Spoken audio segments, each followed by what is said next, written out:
After 15 Formula One race starts, Isack Hadjar has secured his first ever Formula One podium in the 2025 Dutch Grand Prix, and that has gained the attention of Helmut Marko. And right now, this man is on his way to become the teammate of this man, the four-time world champion Max Verstappen. And this is what Helmut Marko, the team boss, has to. I mean, not the team boss, but kind of like one of the key decision makers. This is what he has to say. So, first thing he said is that he had to fight pretty hard for it, which is true. He defended against Charles Leclerc and George Russell in order to secure the podium. This Isack Hadjar did not make any mistake. Russell at one point was definitely threatening his P4 position. And towards the end, Helmut Marko says he didn't do anything wrong, so yeah, there's a good one coming.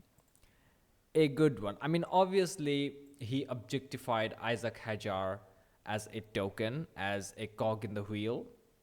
That's what he said. There's a good one coming. That's exactly what he meant. And people also asked him that Max Verstappen has overshadowed every teammate in recent years, in his entirety of his career, except for Daniel Ricciardo. But Daniel Ricciardo, when he was Max Verstappen's teammate, Max was very new to the sport. So maybe in a couple of years, Max would have definitely beaten Daniel Ricciardo in his own game. No doubt about that. So Max Verstappen has dominated every teammate that he ever had. So what makes Isack Hadjar different? I mean, Marko simply said that he is different.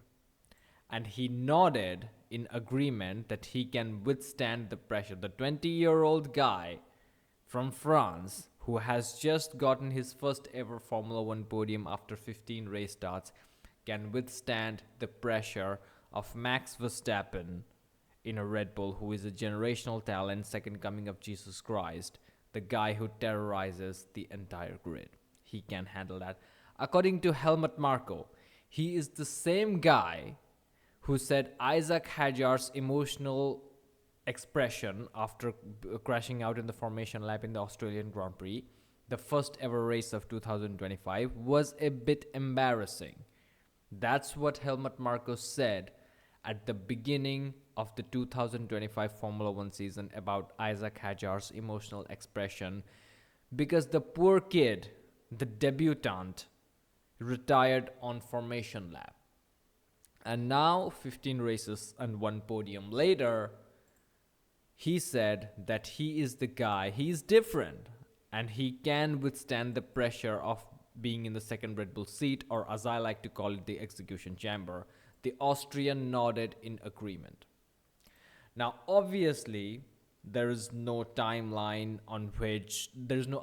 timeline in which Isack Hadjar will get the nod, to go to Red Bull Racing. They have said, Helmut Marko has said that we need to wait until Mexican Grand Prix. That's what they have said. I cannot find it exactly. Yes, over here with the Mexican GP as a potential reference point. This is a bunch of bullshit, in my opinion, and in all honesty, because they're just delaying to make a decision to make the media go away. If they could put Isack in the second Red Bull seat this season, they would, but they don't want to for many obvious reasons. I'm going to explain to you all of them one by one, and then I will also explain why Yuki Tsunoda will not be getting a contract extension. Yet another reason. There have already been many, many reasons. So the first thing is, right now, they like what Isack is doing in the Racing Bull. He is comfortable in the team. He is executing his weekends perfectly. And that's the first, or should I say the most important component of being a Formula One driver. In F1, your race week practically begins from Wednesday. You're traveling with the team. You have to do the preparation thing. On Thursday, you have all of your media duties. Then from Friday, the practice sessions begin. And you have to get used to the pace of Formula One, because in F2, in F3, there are not that many races. And even if there are that many races, the pressure is not that high. There are not so many things you need to do. Then on top of that, There's the general like competitive advantage you need to maintain against the drivers that are around you, that are your competition, which means you have to study the technical components hard. You have to spend a lot of time on the simulator.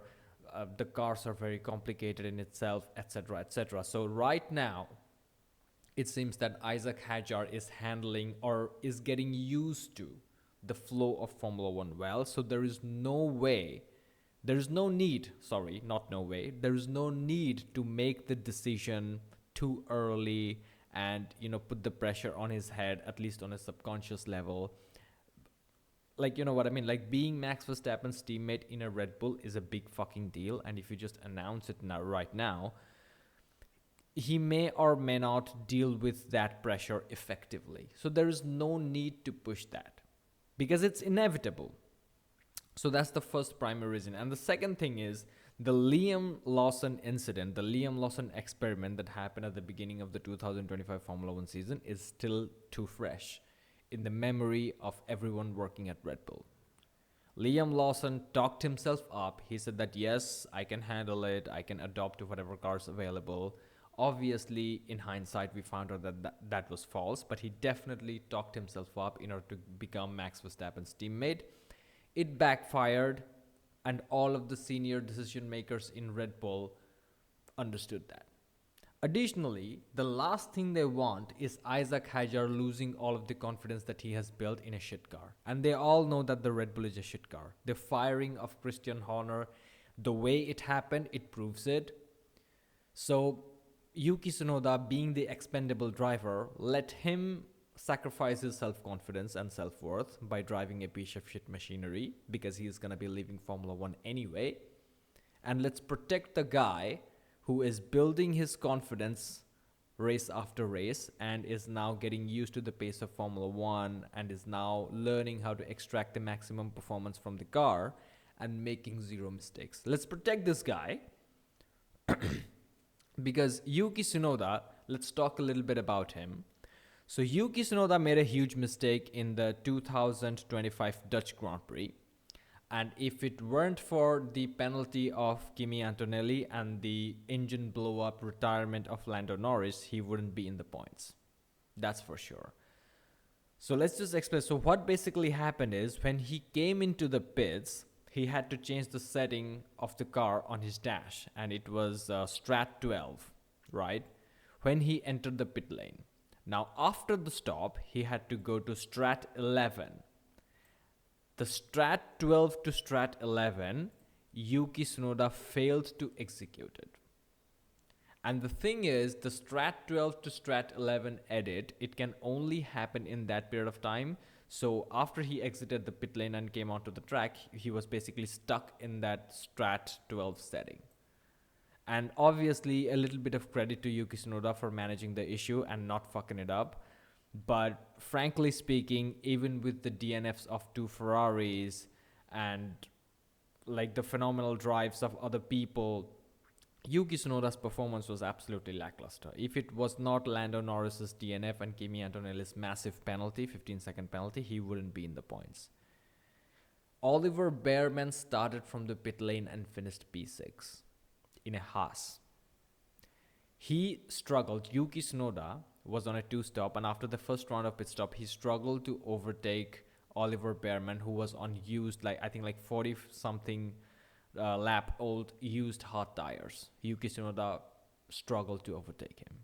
So obviously, the Mexico thing, the Mexico deadline that they have been giving Yuki Tsunoda, like we all know, it's basically an official delay of the decision that Isack Hadjar is going to become Max Verstappen's next teammate. It's going to happen. And they're going to put Erwin Lindblad in the second Racing Bull seat. And then we will see what happens between Lindblad and Liam Lawson. Because Liam Lawson, I think, is getting back up. But he is not as good as we all thought he was. Obviously, there have been some nice super sub performances from the Kiwi. But at the same time, definitely not impressive like Isack Hadjar. He had some good performances. He had a good performance in Austria. In Austria, Isack Hadjar's car sustained some damage, so, something to keep in mind. Liam also performed well in Monaco, but at the same time, he's not that good in qualifying. Definitely not as good as Isack Hadjar. Isack Hadjar outqualified Yuki Tsunoda in China, the second race of 2025 Formula One season and the second Formula One qualifying session of his entire career. He outqualified a driver with 4 years of experience, Yuki Tsunoda, in the second race. Liam Lawson is not on that level. He is good at executing the race. He's a little bit rough around the edges when it comes to wheel battling. Liam Lawson. Yuki is obviously kind of a little bit more shittier than that. If you go ahead and look at Yuki Tsunoda's wheel battles, but Isack Hadjar is just stand out from all three of them. So definitely, like, Mexico is just a temporary delay. So now the big question is, can he handle the pressure realistically? Let's just talk about it. Realistically, can he handle the pressure of being Max Verstappen's teammate? Because he said, Helmut Marko said that a good one is coming. All right, the next sacrifice to the second Red Bull. Can he handle the pressure of being Max Verstappen's teammate? Now, the short answer is no, he cannot.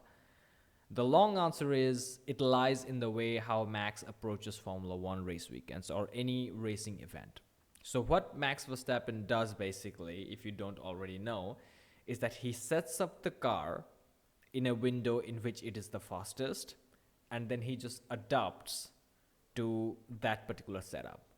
That's his basic simple strategy. It sounds extremely simple when I say it like that, but in execution it's as complicated as it gets. And Max explained this approach in his video with Chris Harris, The Anatomy of a Corner. Go ahead and check it out if you haven't already. So in that video, Max Verstappen explains that the goal is to adapt to whatever you have, find out what the car needs from you as a driver in terms of input and what you can do in terms of setup, and then just drive it based on the car's strengths around the track. That's basically his approach. And the reason why Max Verstappen is so good in finding that high performance setup and also adapting to that high performance setup quickly in a very short period of time. The first thing is, there are two reasons. The first reason is he just does so much racing. Even outside of Formula One, even on the simulator, like driving the GT3 cars, he also wants to do other forms of racing. I think now he can do that because Ford has, joined hands with Red Bull. So Ford has a bunch of other programs that he can be part of. So he constantly participates in other forms of racing in which he has to drive different tracks, drive around different tracks, different cars. Even if it is digitally, he is learning how to set up the car quickly and adapt to that new setup quickly, because there you don't have a lot of time. That's the first thing. The second reason is that's how he has been coached by Jos Verstappen, or Jos Verstappen, however the fuck you want to pronounce it. Jos Verstappen has said to Max that you have to get onto speed as quickly as possible, as early as lap 1 and lap 2. You cannot take 4 laps or 5 laps of reconnaissance and then start to get up to speed. And the reasoning of Jos Verstappen was that in F1, you don't really have that much time. If you think about it, you may have an issue in free practice. There might be a red flag. There may be a crash. Lance Stroll is still on the racetrack. Something can happen. And like in sprint weekends, like the amount of time to experiment with things is even diminished. And in Formula One, especially in this age, upgrades come in quickly. So the car that you drove last week is not the same car you drove this week, especially if the track characteristics are massively different. So these two reasons make Max Verstappen an extremely adept Formula One driver, because, again, all he does is sets up the car in a way that it will perform the best around a particular track, and then he just adapts to that. So that's why, to learn that skill, it's not that easy. Verstappen has been doing it since he was a kid, since he was a young boy. Jos Verstappen forced him to do that over and over again, and now it has become his second nature. Isack Hadjar will take some time in order to do that. So obviously he's not going to be beating or being, competitive enough with Max Verstappen. But at the same time, anything can happen because this is motor racing, this is Formula One. So you kind of have to add a little bit of question mark element at the end of it. Literally anything can happen, even though this is Max Verstappen we're talking about. So anyway, either way, it's both a positive news and a potentially negative news because we don't know what kind of car Red Bull are going to show up with in 2026. So the positive news is that for the foreseeable future, Isack Hadjar is going to remain with Racing Bulls. And if he doesn't get unlucky during the race, I think there are going to be many more top 5 finishes. I'm very excited about Monza. All he has to do is strip all the downforce away and just make the car go boom boom. Boom boom. Quick. Very quick. Fast. Zoom past everyone. And I think he can do that. And at this point, the Racing Bull is a faster car compared to the Red Bull. Let's just be honest. Because Liam Lawson, if he didn't have that collision with Carlos Sainz and he qualified slightly better, I think he would have finished ahead of Yuki Tsunoda and in the points. Yuki Tsunoda just got lucky. He just stayed out of trouble. Lucky for him. That's why he ended up in the points. So we are at the stage in which Max Verstappen's overdriving skills can barely keep the Red Bull ahead of the Racing Bull. We are at that stage right now. So it's going to be exciting to see if Isack Hadjar continues to convert his qualifying performance on Sundays, because there are a lot more top 5 finishes coming, because Ferrari are like outside of the top 5 and Mercedes, Russell is the only consistent guy. Kimi Antonelli is still 50-50. I think that like Kimi is a little bit too rough around the edges and the hype around him was a bit unreal. So right now Antonelli needs to re-earn all of the hype that was around him when he first joined the paddock. Either way, a top 5 quali result in Q3 for Isack Hadjar, considering that Mercedes have only one consistent driver and they kind of sometimes get the car setup wrong, and also Ferrari being in the midfield right now, literally, and they have other Ferrari problems. The possibility of a top 5 finish for Isack Hadjar in the upcoming 9 races is very realistic. And if any of those races he finishes ahead of Max Verstappen, we're going to have a serious talks. We cannot wait until Mexico, until the Mexican GP to have this, have this type of conversation. So yeah, Yuki Tsunoda doesn't have a chance to prove himself. He's making silly mistakes. He cannot change the car settings after getting out of the box. And that's where you're not fighting anyone. In the pit lane, you're supposed to do these things very, very quickly. Credit to him for managing it for the remainder of the Grand Prix and still finishing in the points, because other 2 people had problems. One of them DNF because of an engine issue, Lando. And Kimi Antonelli had a huge penalty. But yeah, Yuki Tsunoda doesn't really have a chance. He never really did have a chance because he's shit. But focusing on the positive news for Isack Hadjar, a lot of top 5 finishes can happen potentially in the next 9 Grand Prix. Hopefully, and I'm just saying this just for the pure entertainment purposes, if he finishes ahead of Max Verstappen by pace, if he outqualifies Max Verstappen and finishes ahead of Max Verstappen in the race just by pure pace, it's going to be epic. And that's what we all want to see, and that's why we love Formula One. Thank you for watching. Like and subscribe, and I'll see you in the next one.